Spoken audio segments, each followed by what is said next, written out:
Evangelho de Mateus, capítulo 27, verso 46. Vamos falar dele, vamos falar do nosso Senhor, do nosso Salvador, daquele que morreu na cruz por mim e por você, daquele que não mediu sacrifício, esforço, para que eu e você tivesse vida e vida em abundância e ganhasse o céu. Ele é o responsável, único, suficiente, capaz de nos entregar na presença do Senhor e fala assim: são salvos porque eu morri na cruz por ele. Você é o motivo do Senhor Jesus Cristo, então faça do Senhor Jesus Cristo o seu motivo de vida também, em nome de Jesus. Aleluia, amém?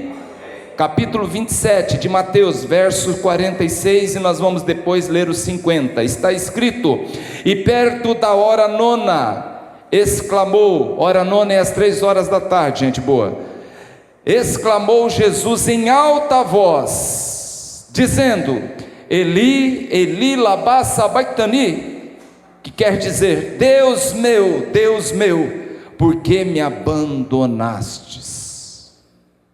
Amém? Quem gritou? O Filho. Não é só o Jesus, o Filho gritando para o Pai: Deus meu, onde você está? Por que eu estou sofrendo desse jeito? Por que eu estou sozinho? Por que você me abandonou? Deus meu, por que me abandonastes? E o verso 50 diz: e Jesus clamando de novo, outra vez, e é pela última vez, com grande voz, rendeu-se, entregou o seu espírito. Amém? Pode sentar. O que nós encontramos aqui, pastor, nesse culto de quarta-feira? Agora são exatamente 8 horas mais 35 minutos da noite. E qual é a palavra que o pastor traz nessa noite para a gente? Uma palavra de reflexão, onde fala das duas atitudes de Cristo na cruz do Calvário. Nós tomamos algumas atitudes dentro de um planejamento, dentro de um projeto, nós tomamos atitude diante de algumas situações inesperadas, mas o nosso Senhor e Salvador Jesus Cristo, Ele está tomando duas atitudes em cima, no Calvário, naquela montanha que parece uma caveira, pregado numa cruz, e essas atitudes vão fazer toda a diferença na nossa vida. A primeira palavra de desabafo, de tristeza, de abandono do Senhor. A primeira palavra, a primeira atitude, o primeiro clamor do Senhor aqui, não foi para descer da cruz, não foi para dizer: Senhor, me tira daqui, Senhor, por favor, diminui a minha dor. Não, estava doendo, mas a primeira palavra do Senhor é: Deus meu, por que me abandonaste? Por muito menos que isso, a gente já clamou ao Senhor algumas vezes e perguntou: Senhor, onde o Senhor está? O porquê isso está acontecendo comigo? E a segunda palavra, e o segundo momento, a segunda atitude foi uma atitude de rendição.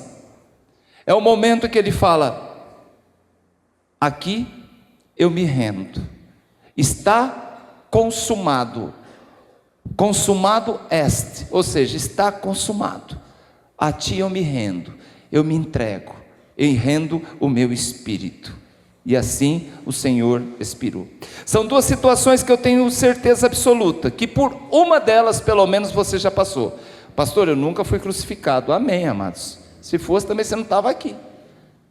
A primeira que nós vemos aqui é a do desamparo. E é por essa que eu digo que em algum momento da nossa vida a gente já se sentiu desamparado.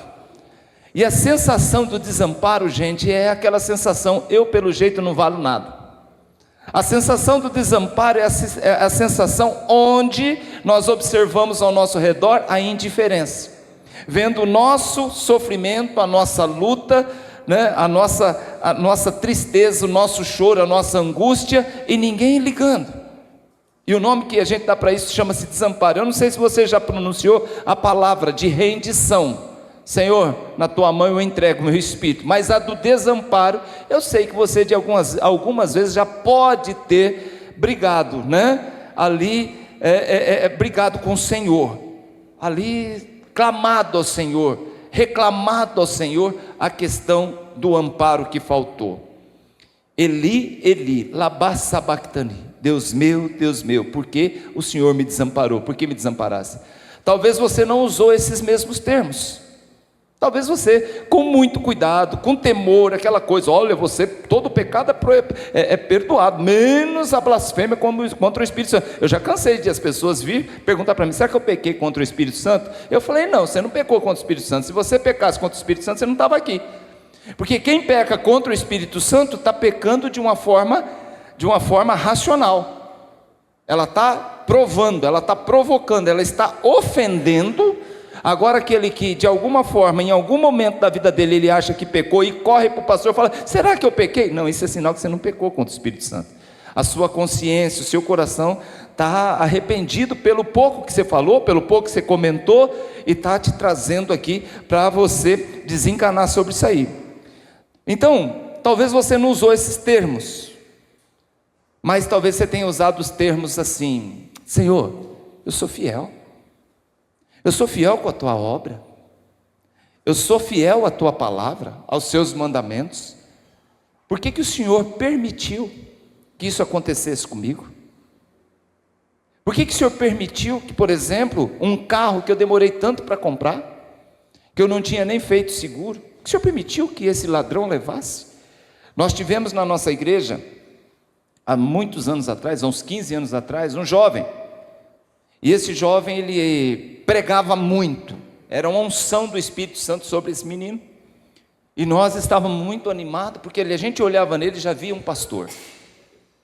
E esse jovem, ele se entregava, ele estava nos cultos de quarta, ele estava nos cultos de oração das sextas, ele estava, e ele orava com tanto fervor, que ele colocava a mão no rosto, ele ficava vermelho, ele chorava, ele clamava, ele falava, ele tinha uma unção sobre a vida dele.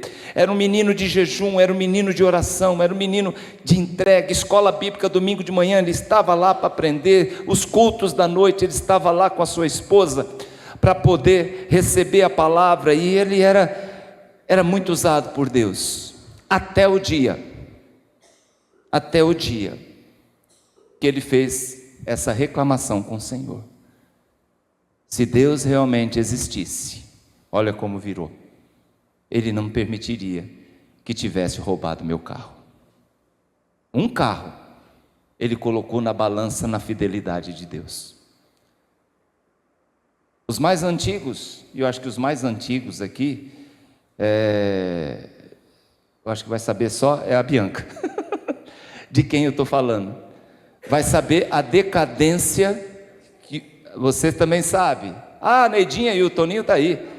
Os patrônomos da igreja, Jorge, sim, esse menino ele vai enveredar primeiro para o lado do distanciamento da igreja, eu estive na casa dele várias vezes, tentando, da bebida, das drogas. Eu tirei drogas de dentro do armário dele, ele pediu, vai lá então tira, porque eu estou usando e estou usando muito. Imagina eu andando com droga. Eu falei, a lambança feita. E eu saindo da casa dele assim, ó. Eu quase não estava dando na cara, né Marilu? Andando assim, com o saco de mercado cheio daquela porcaria. Cheguei no primeiro bueiro e joguei. Se tinha rato, ficar tudo louco. E aí vai. Bom, conclusão, Hotel Marabá aqui na JJ, é isso, né, pastor? Ele pôs fim na vida dele. Um carro mudou toda a história da vida de um menino que tinha um potencial doido, maluco, coisa linda. Então, talvez você não tenha clamado, Senhor, porque o Senhor me abandonou, mas talvez você tenha um dia, porque o Senhor permitiu essa doença. Ao exame, Senhor, por quê? Estou na tua casa, sirvo ao Senhor já há tantos anos, e por que esse exame? Deu isso? Por que o Senhor permitiu que a morte levasse um filho? Talvez você não disse, Senhor, porque me abandonasse, mas talvez você tenha um dia dito, por que permitiu que a minha empresa pegasse fogo? E foi o caso da minha. Eli, Eli, lama sabachthani. Por quê? Você pode dizer: pastor, eu jamais sequer pensei em algo perto disso aí. Mas eu quero dizer uma coisa para você: por você nunca ter dito isso, Deus meu, por que me abandonaste? Deus meu, por que meu casamento está assim? Deus meu, por que deixaram roubar meu carro? Deus meu, por que deixou minha empresa pegar fogo? Mas você fala: pastor, longe de mim, nunca pensei assim, nunca passei perto disso. Eu quero te dizer então, que você não é mais santo, você não é mais crente do que a pessoa mais pura que já pisou na face da terra, Jesus Cristo. Ele, sendo esse poço de santidade, sendo aquele que nunca pecou, um dia ele disse. Então, se você um dia disse, e se você um dia questionou Deus e brigou com Deus por conta disso, não se sinta culpado, porque nós estamos vendo Deus na terra, o Filho de Deus na terra, questionando Deus e perguntando. Então nós somos humanos. Pode acontecer sim, da gente conversar com Deus nesse tom. O grito do desamparo aconteceu quando? Foi quando o marido foi embora pela porta, levando uma mochila nas costas? O grito do desamparo foi, não foi quando ele foi embora levando a mochila nas costas, foi quando ele foi embora dentro de um caixão. O grito de desamparo foi quando um filho foi embora, levado pela polícia? Não. O grito de desamparo não foi embora quando um filho foi levado pela polícia. O grito do desamparo foi quando eu vi que meu filho ele estava totalmente perdido nas drogas e no crime. O grito de desamparo foi quando o médico sentado naquela mesa olhando para você, ele coloca o óculos na ponta do nariz, balança a cabeça olhando para você e olhando para os exames e dizendo que não tem mais jeito. Quando foi o grito de desamparo que você deu? Tenta lembrar. Foi quando seu filho gritou de dor? Como foi no meu caso? Pai, eu não estou aguentando. Eu levo no médico e o médico fala assim: nós vamos ter que abrir de novo, porque estourou tudo dentro dele com aquela apendicite, e já tinha aberto uma vez. Quando foi o grito de desamparo? E eu servindo a Deus, e de repente eu olho e vejo meu filho morrendo? Quando foi o grito de desamparo seu? Se você buscar na tua mente, você tem um momento, meu irmão, que você gritou assim, talvez não usando os mesmos termos, Deus meu, por que me desamparaste? Mas você usou em algum momento, de alguma forma, você gritou assim: Eli, Eli, lama sabachthani. O grito do desamparo de Jesus ecoou no universo, e mesmo assim ninguém veio ao seu socorro. Talvez quando você gritou, o teu grito de desamparo, alguém veio te confortar. Talvez apareceu alguém, um ombro amigo. Talvez alguém trouxe um copo de água com açúcar para você. Talvez alguém te acalmou naquele momento, mas este aqui, o nosso Deus, o nosso Senhor encarnado na terra, Ele gritou e ninguém apareceu. Quem está entendendo, diga amém. Aí você vai falar: Deus não ouviu. Deus ouviu. Quando você gritou e quando Ele lá na cruz do Calvário também gritou. Às vezes nós duvidamos que Deus não ouve as nossas orações, o nosso clamor. As pessoas muitas vezes vêm aqui, está em 4 pessoas aqui com o pastor Daniel, eu entro na câmera, eu olho aqui num culto de oração. Será que está funcionando isso, pastor Daniel? Será que vale a pena chegar aqui numa sexta-feira, colocar o joelho no chão, ouvir uma palavra e ficar orando? Será que Deus vai se preocupar com 4 almas orando aqui nesse lugar, numa igreja simples? Será que vale a pena? Será que Deus está ouvindo? Eu quero te dizer que Deus está ouvindo sim, porque Deus ouve o clamor de um justo. Aonde tiver 2 ou 3 reunidos no nome dEle, Ele não só ouve, como Ele está presente. Ele está presente. Deus ouve sim, pois Deus não, ele não está com seus ouvidos agravados a ponto de não poder escutar, e nem seu braço encolhido a ponto de não estender a mão para poder socorrer. Assim como Deus ouviu o grito do seu filho na cruz. A verdade é que Deus é soberano e tem propósitos nas suas ações. Você fala, ele não ouviu, ele ouviu, só que tem um propósito. Você tem um desejo, mas ele tem propósito. Nós queremos alguma coisa, o nome disso, desejo. Deus não quer, Deus tem propósito, Deus tem alguma coisa. Tem algo, o que é propósito? É algo que vai acontecer lá na frente, que ele já está vendo, você não está. Amém, amados? O dia que a gente conseguir alinhar os nossos propósitos, desejos, propósitos com os propósitos de Deus, a gente começa a entender o caráter de Deus. Deus espera ver em nós tudo no seu tempo, como a gente já ministrou na semana passada.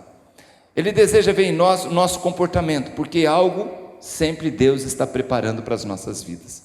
Não sabemos, porque Deus é imprevisível, mas algo sempre Ele tem para fazer na nossa vida. A primeira atitude, quando parece que Ele não nos ouve, a primeira atitude que a gente tem é gritar, é clamar, e se considerar desamparado e viver murmurando e reclamando com Deus. Essa sempre é a atitude humana, é a atitude do cidadão, da mulher, seja ele crente há 1 ano ou ele crente há 50 anos, tem esse sentimento dentro dele. A primeira atitude é sair, e muitos não aguentam a pressão, porque acham que Deus nessa hora nem existe, porque se existisse, o que a gente, mas Deus não existe, porque se Ele existisse, não acontecia tantas coisas, criancinhas, não, aquela balela de sempre, é porque a gente não lê a Bíblia, não procura entendimento, vive só na superfície do conhecimento, e do conhecimento público, quando eu falo público, que as pessoas na sua maioria sabem, e não no conhecimento profundo teológico, e vive nessa daí, porque se Deus existisse, não acontecia isso, não acontecia isso, não, mas ele não vê o outro lado. Ele não vê o lado que tem um filho de Deus na cruz do Calvário, morrendo, agonizando, para que nada disso acontecesse e houvesse conversão. E as pessoas não entendem. E muitos, quando percebem, ou então clama e Deus não ouve, acontece o que aconteceu com esse jovem, hein? A primeira atitude muitas vezes é sair igual um louco por aí, cair no mundo, beber todas, se deitar com todas, dirigir igual um louco, xingar a igreja, colocar tudo quanto é pastor no primeiro pacote que acha, né? Fala tudo igual e não é. Fazer uma tatuagem enorme de Che Guevara no peito, que é o que aconteceu com esse cidadão. Então é revolta, é rebelde, fala assim, eu não te amo mais, olha quem eu coloquei agora no meu peito, não é mais Cristo, eu coloco Che Guevara. Pergunta, a pessoa fazendo tudo isso que eu falei, como desabafo, isso vai fazer dela uma pessoa mais feliz, realizada e plena? Beber todas, sair com todas, deitar com todas, fazer tatuagem, usar drogas, sendo rebeldezinho lá com Deus, isso vai fazer dela uma pessoa curada? Quando a ressaca passar, quando você pedir a conta do boteco, ou então do guichê do motel, ou cambaleando chegar na sua casa fedendo álcool, embebedecido por drogas, louco, eu pergunto, você estará se sentindo melhor? Mais amparado? Não com certeza. O diabo ele resolve o teu problema na hora, mas não para a eternidade. Então, Jesus poderia, vamos dizer que Jesus ficasse rebelde, longe de mim qualquer tipo de blasfêmia contra o meu Senhor, mas vamos imaginar, ele está na cruz lá, está todo mundo tirando sarro, brincando, tacando pedra, rasgando sua roupa, tirando sorte, né? E um monte de coisa lá, as pessoas escarnecendo, ele com as suas mãos já furadas, seus pés furados, e de repente ele fala assim, você quer saber do negócio? Eu vou descer, eu tenho poder, vou vazar daqui, e vou levar meus 2 amigos aqui, e vai formar agora um bando. Será que eu estou pecando? Imagina, se ele resolve fazer isso. Você vai falar, pastor, mas ele tinha poder para isso? Ele tinha. Ele disse para Pilatos, todo poder foi me dado no céu e na terra. Nenhum foi dado para você, ô Pilatos. Você está dizendo que tem poder para me tirar daqui? Não, você não tem. Quem tem sou eu.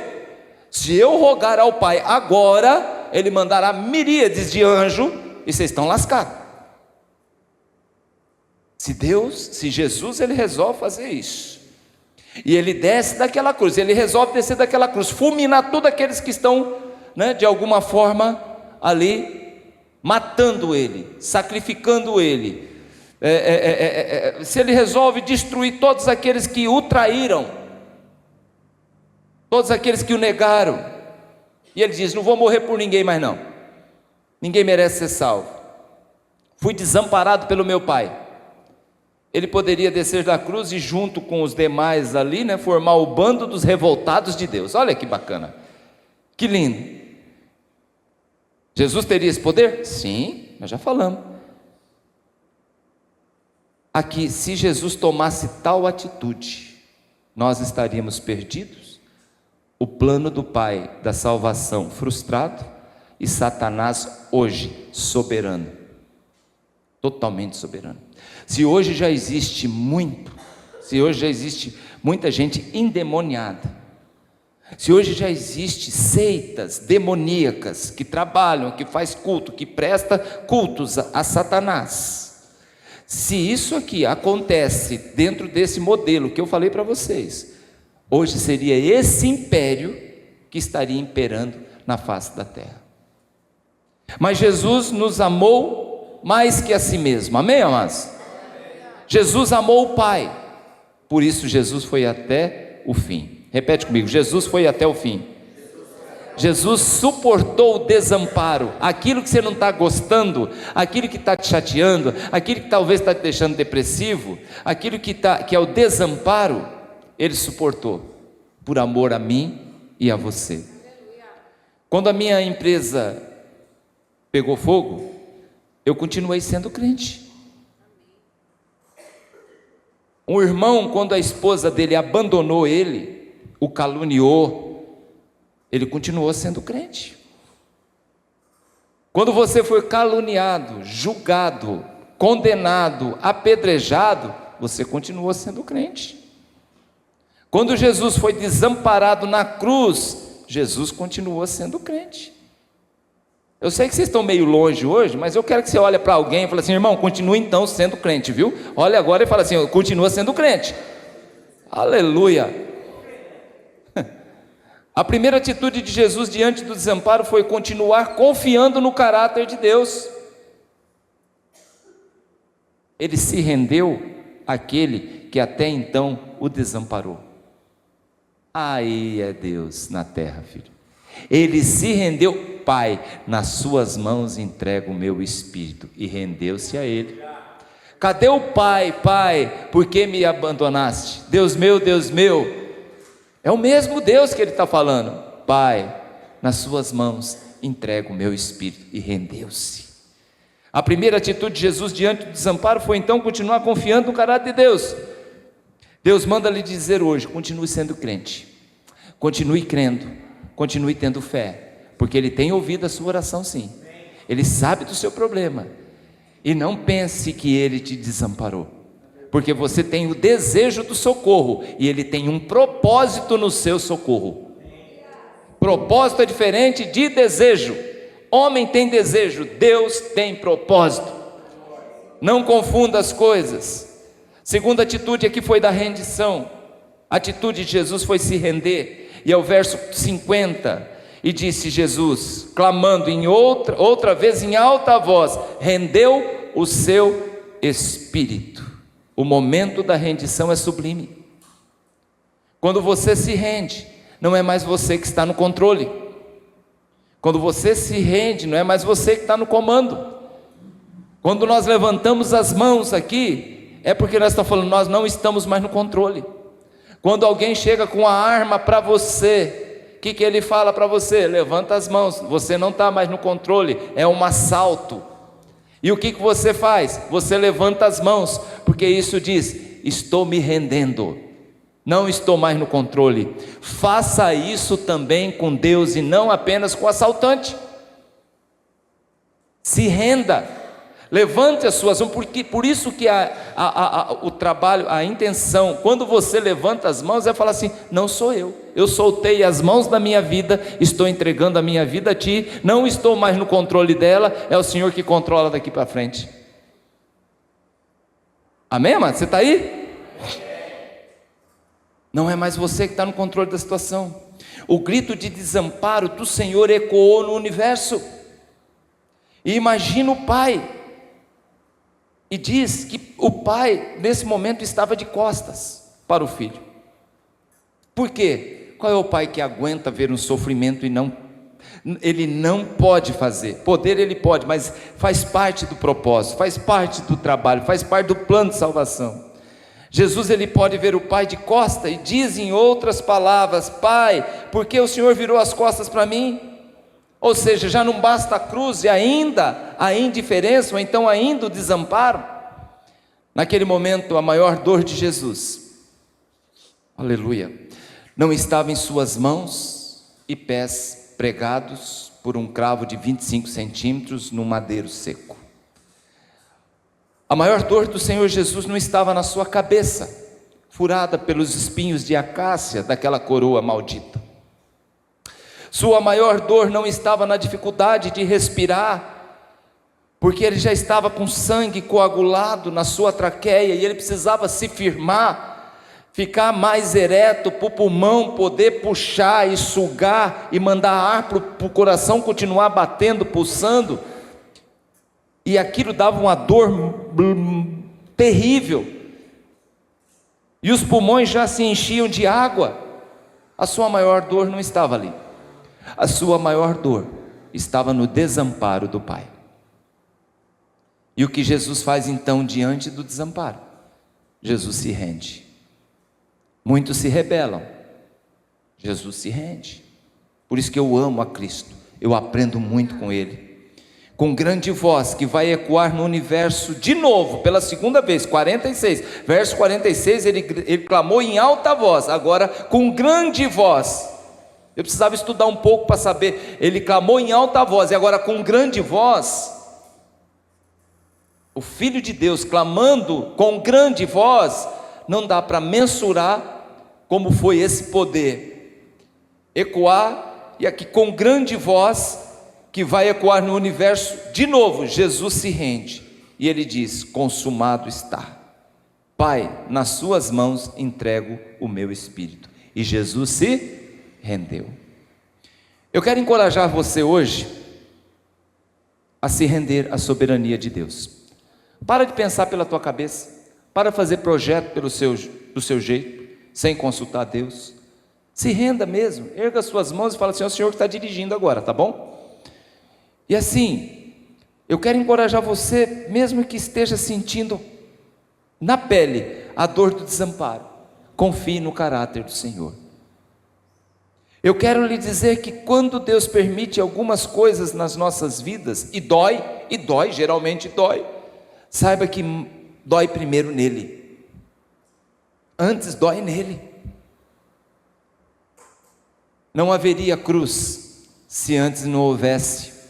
A gente fala: por que teve que passar por isso? Não haveria cruz se antes, lá atrás, não houvesse uma queda no Éden. Poderia vir as costas e falar: vocês que se lasquem, eu dei uma ordem, vocês não obedeceram. Não, mas eu costumo dizer que enquanto o ruído da fruta, da mordida, ecoava no jardim, naquele momento, esse Cristo, o desamparado aqui, levantava do seu trono a caminho da cruz. Enquanto o barulho do ruído da mordida ecoava no jardim, o Senhor levantava do seu trono ao lado do Pai e caminhava rumo à cruz. O nome disso, amor. Então, se o Filho de Deus, que foi justo, sem pecado, foi desamparado na cruz e se rendeu, quem somos nós para ficar questionando, fazendo beicinho? Também não vou na igreja, também não quero mais fazer Belém, não estou mais de bem com o Senhor, pronto. Fica fazendo chantagem com Deus: Ah, mas eu sou dizimista, eu sou ofertante, eu ajudo na tua casa, eu faço isso acontece comigo. Meu irmão, não caia nessa besteira. Olha quem é Jesus, o que Ele fez, o seu trabalho, o seu ministério e como Ele terminou aqui na terra. Você não é melhor que Ele, você não é mais santo que Ele, e Ele passou por isso. Quem somos nós para ficar questionando, querendo impressionar Deus, achando que tem algum direito? Eu fico doido, eu fico maluco quando entra esses crentes que dizem cheio do Espírito Santo, é cheio de carne, cheio de vontades próprias, cheio de prazer, e vem com aquela conversa, né, da determinação. Você tem que determinar a Deus, porque Ele tem o dever de te abençoar. Eu já cheguei a ouvir um doido falar uma vez: não, você tem seus direitos como filho de Deus, você tem que colocar Deus na parede, você tem que exigir os seus direitos. Eu falei: isso é um estrupício, colocar Deus na parede. E fiquei imaginando o tamanho da parede. Ficam chantageando Deus. Tem um irmão lá na igreja lá embaixo, falou assim: senhor, ora para mim? Por mim eu oro. Então vamos orar. Estava orando por ele, depois terminou o culto, e depois que terminou, ele olhou para mim e falou assim: o que você viu? Eu falei: eu não vi nada. Eu não vi nada, mano. Você não viu nada? Você é pastor e não viu nada? Eu fiquei pensando, olha a cabeça das pessoas. Eles vêm para buscar o quê num culto? Eles vêm para ser preenchidos do quê? O outro fala assim: pastor, é o seguinte, estou cansado de sofrer. Isso foi engraçado. Eu estou cansado de sofrer, e se Deus não me abençoar dentro de 3 meses, eu vou embora, eu vou sair da igreja. Aí eu fiquei preocupado, gente, e mais preocupado deve ter ficado Deus. Falou: gente, como eu vou fazer? Deus falando: meu Deus, como que agora eu vou resolver as questões dessa igreja sem esse irmão?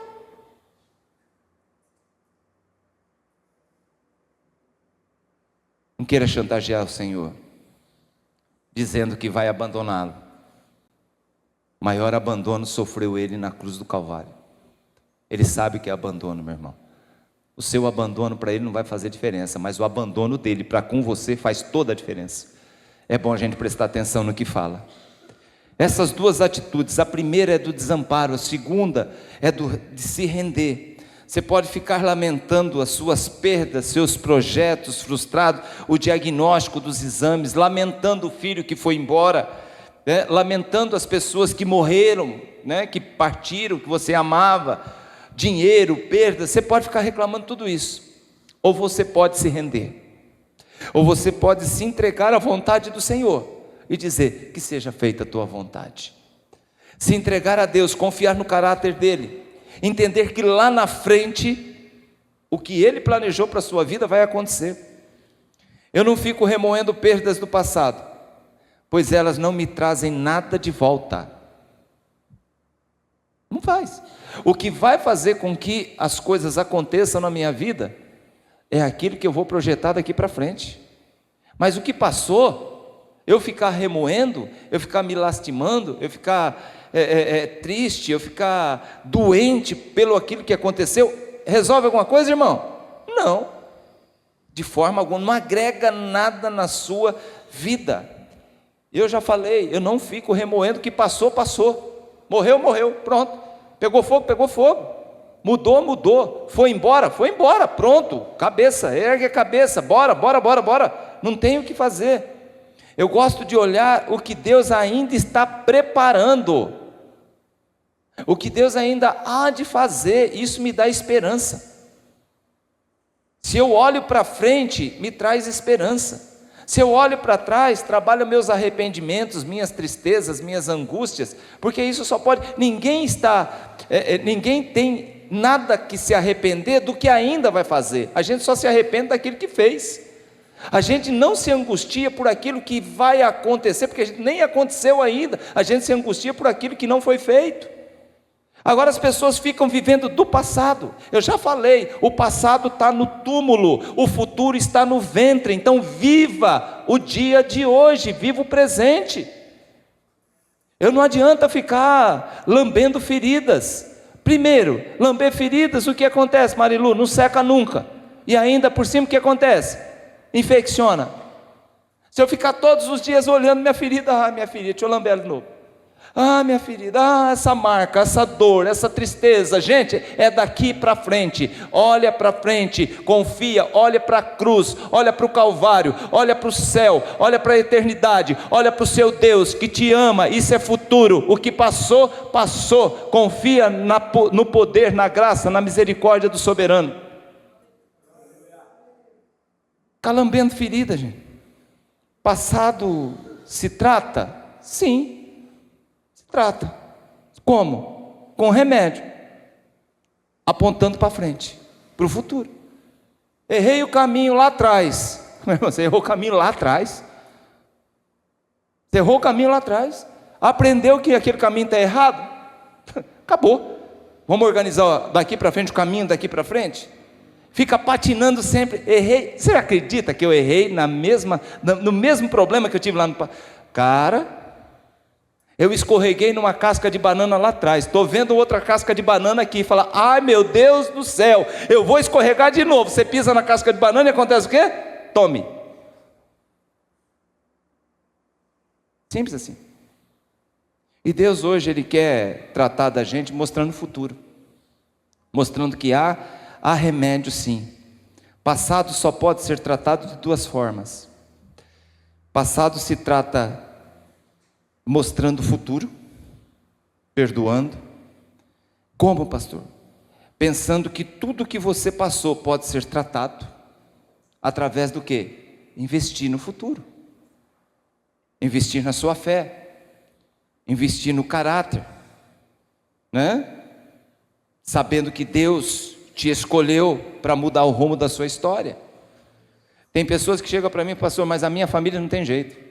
Olha lá, dá uma olhada no meu avô, meu bisavô, minha avó, meus tios, dá uma olhada nisso aí. Eu atendo pessoas aqui que traz uma herança, e as pessoas vêm assim com aquela conversa, aqui você quebra a maldição? Não, eu quebro a tua cara se você falar de novo no negócio desse aqui. Porque pelo amor de Deus, vai ler Bíblia. A quebra de maldição já aconteceu na cruz do Calvário com o nosso Senhor e Salvador Jesus Cristo. Não tem mais que mexer com isso. Então, tem como mudar o futuro? Tem. Tirando o passado único e exclusivamente como exemplo, experiência que não deve ser feita, ou então tem que ser melhorado. Eu estava escrevendo um negócio aqui, se você vem de uma família de pessoas abandonadas, e é engraçado que eu estava conversando com uma pessoa, e eu estava fazendo exatamente esse mapa dela, né? Onde ninguém terminou os estudos, onde nunca ninguém conseguiu chegar numa universidade, uma família grande. Eu falei, faça você a diferença. Você vai ser o único então, ou então o primeiro, tá? Há uma geração que vai fazer a diferença. Você vai estudar, você vai fazer a universidade, interrompe esse ciclo, tente atingir o mais alto nível de estudo, mostre que até sua árvore genealógica pode produzir o intelectual, pode produzir uma pessoa de conhecimento. Senão você vai ser uma reprodução daquilo que passou. Se o seu casamento, dos seus familiares, é marcado por separações e divórcios, termine esse ciclo, rompa com ele. O seu casamento tem um casamento construído para durar, trabalhe para isso. Se o seu pai foi um homem que batia, por exemplo, na sua mãe, bloqueie esse ciclo, sendo o oposto do seu pai. Ame sua esposa como um homem de verdade deveria amar. Se você vem de uma família que viveu na pobreza, acabe com esse ciclo. Trabalhe, estude, gere recursos, tire a família da escassez, ajude o próximo. Se o histórico dos seus familiares são conhecidos pela mediocridade ou atos vergonhosos, encerre esse ciclo. Seja excelente, bom caráter, temente a Deus, traga orgulho ao nome da sua família. Se as pessoas da sua família são conhecidas por serem más, frias, temperamentais, encerre esse ciclo. Trabalhe para ser amigável, carismático, acessível, bondoso. Se a sua família esteve envolvida em bruxaria, e a gente já pegou casos assim, suicídio, maldições, impiedade, encerre esse ciclo. Introduza Cristo nessa árvore genealógica, declare que quanto a mim, eu e a minha casa serviremos ao Senhor. Nós temos que interromper ciclos, gente, principalmente ciclos ruins do passado. A gente tem que construir agora, com tijolos da fé, com a fé no Senhor, com boas perspectivas futuras, tá? Que nós podemos fazer a diferença. Você não precisa levar as deficiências da sua família para as próximas gerações. O seu filho, os seus netos, bisnetos, não tem nada com isso que aconteceu com o teu avô. Tinha que ter parado em você. Tinha que ter sido interrompido esse ciclo na sua geração. Como que o meu bisneto, tataraneto vai pagar por alguma coisa que não foi cuidado por mim? E são coisas que reproduzem tudo aquilo que os meus pais, avós, bisavós viveram. Talvez aí eu tenha uma conta muito alta para pagar junto diante do Senhor. Você não precisa, ame sua família, mas aprenda também com os erros dos outros e aplique isso. Você não tem como determinar, eu sempre falo isso aqui, escolher a família que você vai nascer, né? Você não pode escolher a cidade que você vai nascer, você não pode escolher como você vai ser, se você vai ser branco, negro, vai ter nariz chato, não, a sua altura, você não sabe, você não tem como determinar, porque essas escolhas cabem a Deus. Mas você tem como definir e determinar e ser dono das decisões que afetarão as gerações vindouras. Uma delas é levando esse povo para Jesus Cristo. Aqui todos nós somos responsáveis. Deus, Ele foi responsável em nos trazer ao mundo. Levar para o céu, Ele já fez o sacrifício na cruz. Agora depende única e exclusivamente de nós. Não fuja da responsabilidade em relação às gerações futuras. Jesus confiou no Pai. E por confiar no Pai, o Senhor Jesus, na cruz, 3 dias depois, Ele ressuscitou. E agora Ele está sentado à direita do Todo-Poderoso, intercedendo por nós, tentando nos ajudar, ajustando essas rotas que muitas vezes a gente toma errado. Algo bom aconteceu. A salvação chegou para todos nós, através daquela cruz. Através do desamparo, que a gente até agora estava questionando Deus. A salvação chegou para nós através daquele desamparo. Mas sobretudo através da rendição do Filho do Senhor. Mas até a vitória e sentar-se no trono, houve um momento sim, de desamparo. Mas o Senhor Jesus confiou no caráter do Pai, e nós devemos também confiar. Queridos, diante do desamparo você pode se rebelar como o ladrão da cruz, o Gestas. Havia 2, a tradição chama de Dimas, que é o bom ladrão, não sei se existe bom ladrão, mas era o bom ladrão, e o outro é o Gestas, que é o que ficou lá murmurando. Ou você pode murmurar, se rebelar como Gestas, que diz, você não é o cara, desce daí, tira a gente, esse é o Gestas. Ou você pode fazer como Dimas, Senhor, não liga para ele, nós estamos pagando por aquilo que a gente fez, mas ele que mal fez. Senhor, quando entrares no teu reino, lembre de mim, lembre de mim. Então, Dimas se rendeu e alcançou o paraíso, porque confiou no caráter do Filho de Deus. Mas até chegar com Jesus no paraíso, houve o quê? Momentos de desamparo. Mas o ladrão da cruz confiou no caráter de Cristo. Foi o primeiro salvo de Cristo no tempo da graça. E o primeiro salvo por Cristo, no tempo da graça, também estava na cruz, junto com Cristo. No mais profundo e absoluto desamparo. E se rendeu e foi salvo. Nós estamos vivendo dias que nós precisamos nos render e confiar mais no Senhor, amém, amados? Por isso não fique na primeira atitude, apenas de murmurar, reclamar, é a questão do desamparo, se renda, Deus na verdade te ama e não lhe deixará sozinho. Amém? Se coloque em pé. Eu quero encerrar essa palavra dizendo: eu não sei qual estação você está passando. Talvez a estação da solidão, talvez a estação da depressão, da traição, e tudo isso lhe gera um sentimento de desamparo. Mas eu quero dizer para você essa noite: aguenta aí, aguenta mais um pouco, porque é só uma estação, e todas as estações passam. Amém? Se prepara para tudo aquilo que vem depois. Se renda a Cristo, confie nele. Você não está desamparado, você tem a companhia do Senhor. Vamos orar? Senhor Deus e Pai, é no nome de Jesus Cristo, teu Filho, que nós colocamos a nossa vida, nossas inquietações, nossas angústias, a gente se debate demais, Senhor Deus querido, muitas vezes questionando, meu Pai, o teu agir e o teu proceder. Meu Pai amado, em nome de Jesus Cristo, meu Pai, as pessoas, Pai amado, que estão aqui na igreja hoje recebendo essa palavra, as pessoas que estão recebendo essa palavra através da live, no nome de Jesus Cristo, meu Pai, muitos deles sofrem a questão, Pai amado, o drama, a tristeza do desamparo. Visita-os, Pai, dá força para segurar, para aguentar, porque, Pai amado, depois do desamparo, vem, Senhor Deus querido, um tempo novo, vem o tempo da ressurreição, vem o tempo de coisas novas, meu Pai, e de repente a gente acaba descobrindo, meu Pai, que tudo aquilo, meu Pai, Senhor Deus Santo, era um projeto, era um propósito do Senhor, meu Pai, faz parte. Nós queremos desejos, nós queremos saciar nossos desejos, e o Senhor quer, Pai amado, atingir os propósitos que o Senhor definiu para as nossas vidas.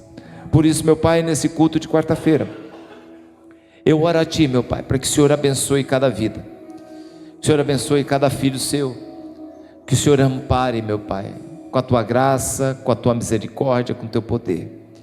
Nós somos falhos, nós nos sentimos sozinhos, nós nos encolhemos, muitas vezes a gente não quer nem pessoas perto, Pai amado, Senhor Deus Santo, mas eu sei que até mesmo nesse momento, que a gente não quer ninguém perto, o Senhor está, o Senhor nos observa, o Senhor nos acompanha, o Senhor, Pai amado, o Senhor tem por nós o cuidado.